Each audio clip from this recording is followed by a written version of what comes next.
On leur achète des armes, point barre. Ça ne veut pas dire que la Russie de Vladimir Poutine va envoyer son armée, ou là ses experts, ou là va nous soutenir militairement contre le Maroc. La preuve.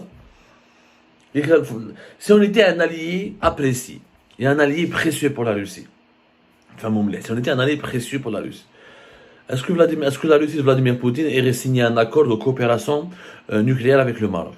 Nous sommes en guerre géopolitique avec le Maroc, nous avons des tensions politiques importantes avec le Maroc et que nous avons des différends très graves avec le Maroc. Nous n'avons plus de relations diplomatiques avec le Maroc depuis fin août 2021. Pourquoi le faire? Wesh.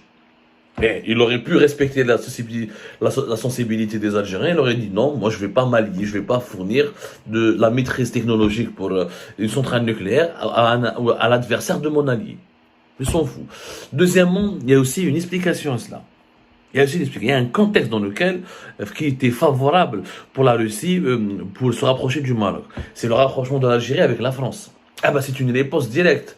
Vladimir Poutine a riposté directement. Les Algériens qui se sont rabibochés avec la France qui est officiellement un adversaire déclaré de la Russie dans la crise ukrainienne, qui fournit des armes aux militaires ukrainiens, qui essaie de soutenir l'Ukraine dans ses efforts de guerre contre la Russie de Vladimir Poutine, ce rapprochement de l'Algérie avec l'ennemi de la Russie, ça a poussé les autorités russes à riposter directement, la Russie se rapproche du Maroc, et qui est l'ennemi direct, en ce moment, malheureusement, de l'Algérie.